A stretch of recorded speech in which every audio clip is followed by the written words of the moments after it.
Graça e paz. Dando continuidade às meditações no Evangelho de Mateus, o nosso texto de hoje encontra-se em Mateus 15, de 29 a 39. Ixi.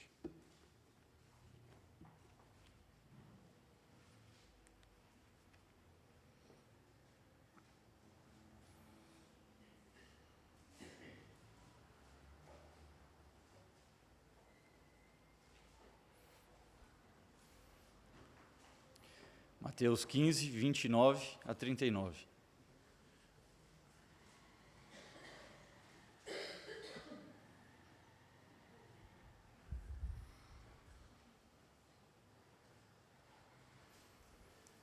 O texto diz: Partindo Jesus dali, foi para junto do mar da Galileia, e subindo ao monte, assentou-se ali.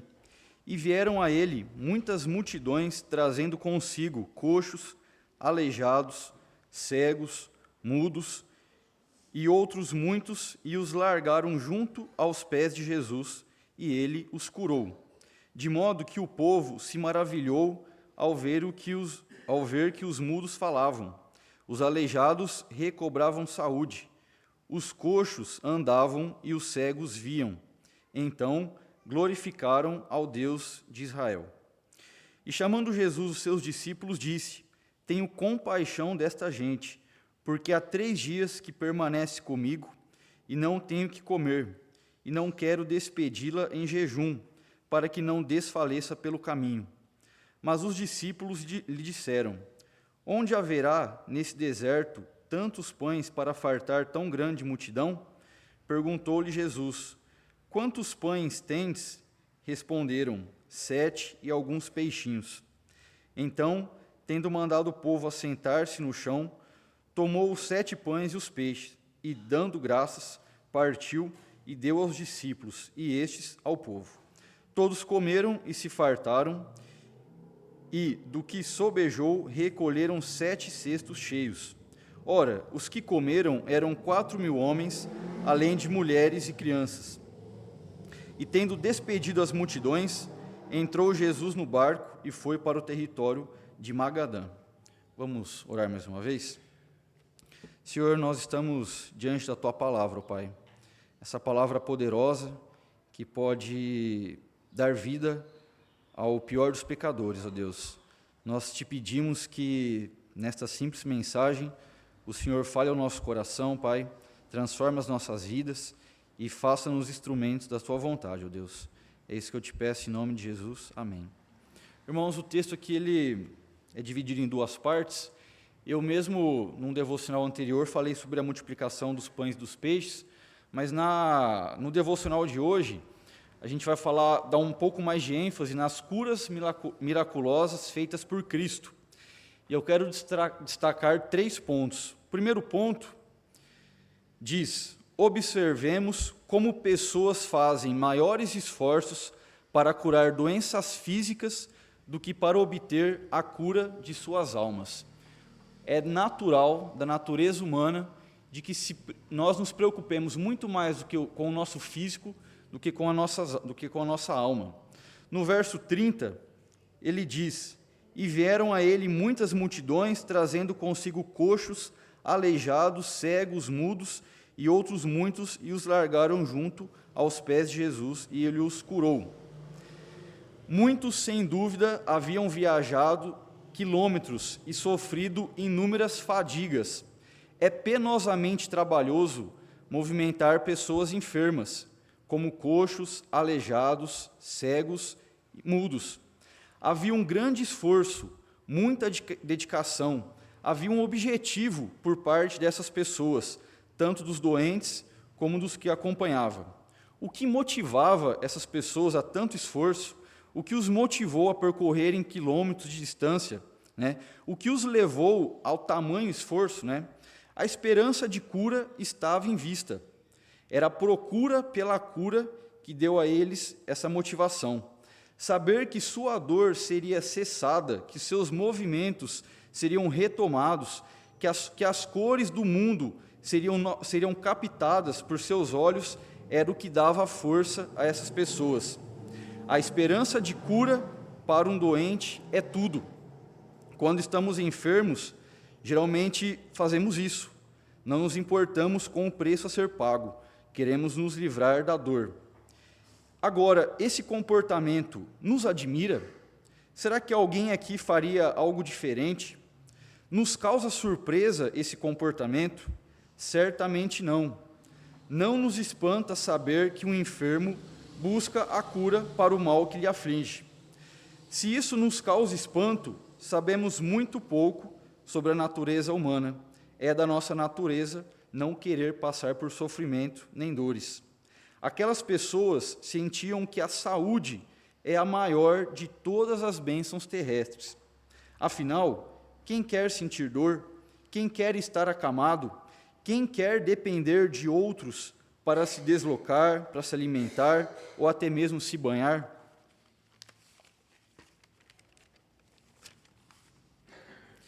Não ter saúde nos parece ser a mais difícil de todas as provações que alguém pode enfrentar.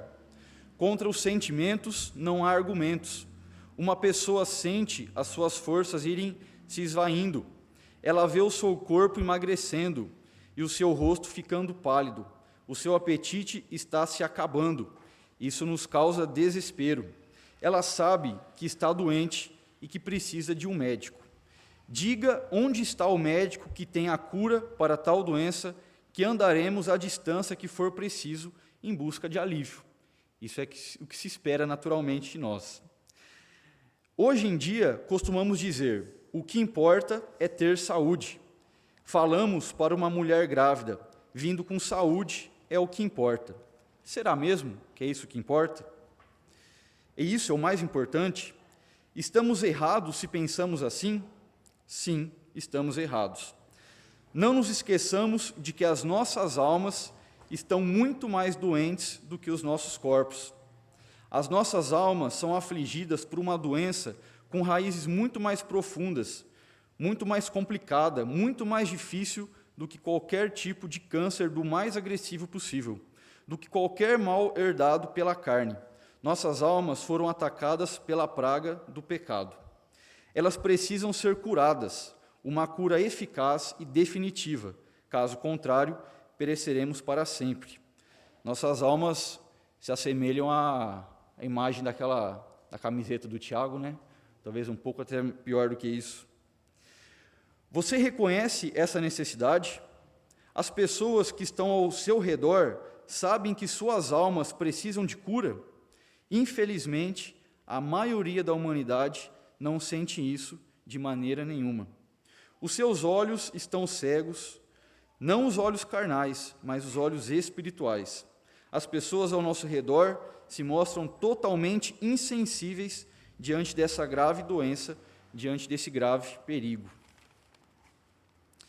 Para obter a saúde física, pessoas andam longas distâncias, lotam consultórios, aguardam meses em filas de espera, pagam planos de saúde caríssimos, mas quanto à saúde de suas almas, elas se recusam a simplesmente crer. Bem-aventurado, feliz é o pecador que já descobriu a enfermidade da sua alma. Essa pessoa não descansará enquanto tiver encontrado o Senhor Jesus. As dificuldades lhe parecerão insignificantes, pois a própria vida eterna está em jogo. Considerará todas as coisas como perda, contanto que possa ganhar a Cristo e ter a sua alma curada. Então, nesse primeiro ponto, nós vamos destacar que é natural que o ser humano faça muito mais esforço pela sua saúde física do que pela sua própria alma. O segundo ponto, quero destacar que notemos a maravilhosa facilidade e poder com que o nosso Senhor curava a todos os que lhe eram trazidos. Uma frase bem simples, que muitas vezes nós não temos noção dessa realidade. Cristo tem poder para curar. Quantas vezes nós duvidamos disso, né? Nós não vivemos de fato isso. O verso 31, ele diz: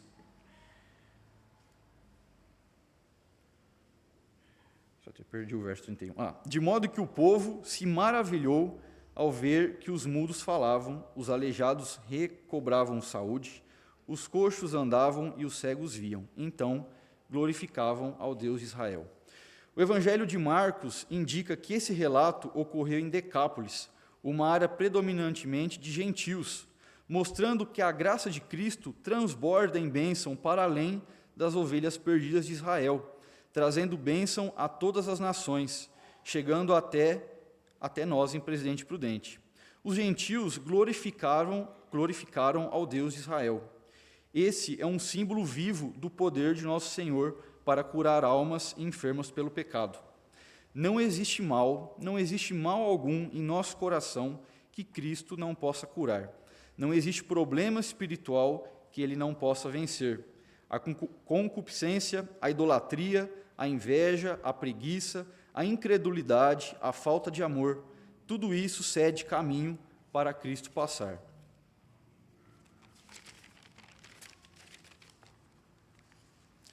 Cristo pode pôr nos lábios do pecador um novo cântico e levá-lo a falar com amor daquele mesmo evangelho que há pouco tempo ridicularizava e blasfemava. Cristo pode abrir os olhos do entendimento de um homem para ver o reino de Deus. Cristo pode abrir os ouvidos de um homem para torná-lo desejoso de ouvir de Cristo e segui-lo por onde quer que ele vá.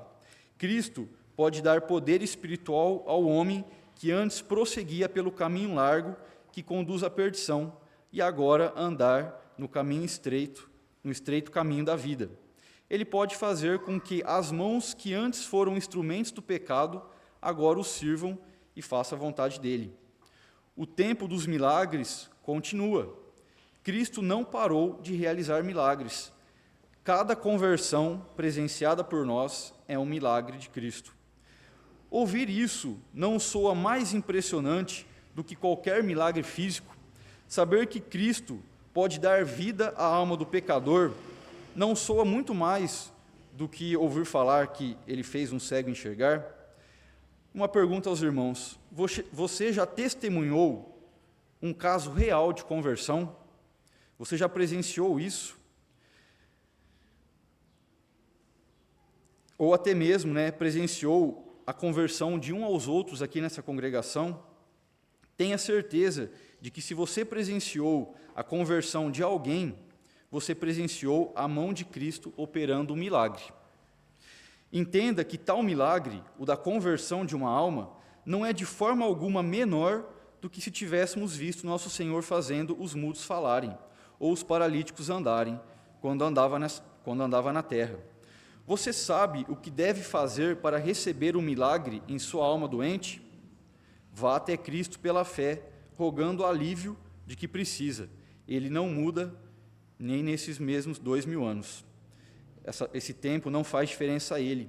Ele continua sendo o grande médico das nossas almas.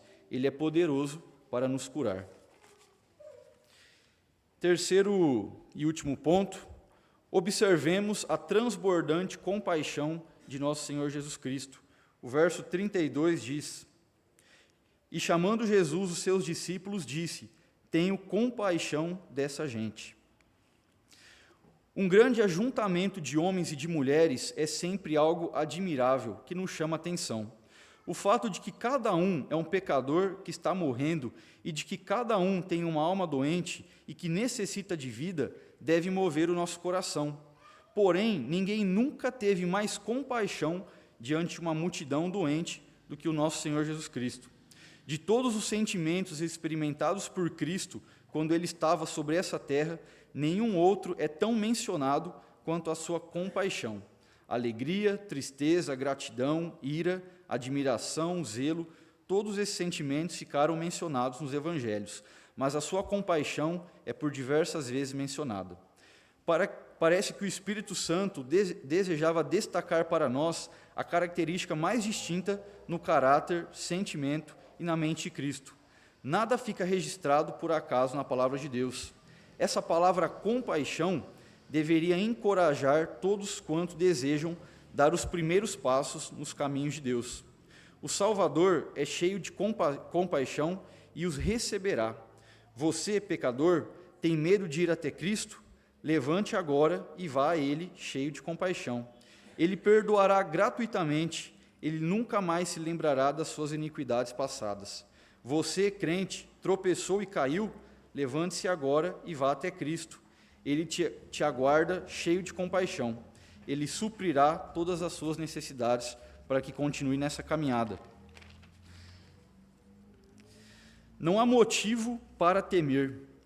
A misericórdia de Cristo é como um poço do qual ninguém jamais achou o fundo.